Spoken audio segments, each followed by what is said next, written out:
Vai, porra. É o seguinte. O que eu quero dizer é o seguinte, se é pro cara ficar doido bebendo, é melhor ficar fumando. Sendo que fumar não deixa doido, que eu penso que deixa. É isso que eu quero dizer.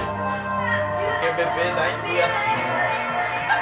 E fumar traz prazer e alegria. Ei, peraí, tá vendo meu olho. Tá bom, cara, para de fumar isso. Pior que me fumaram cagando bem, não tá no YouTube, né? Pois é. Aí eu disse pra meu amigo.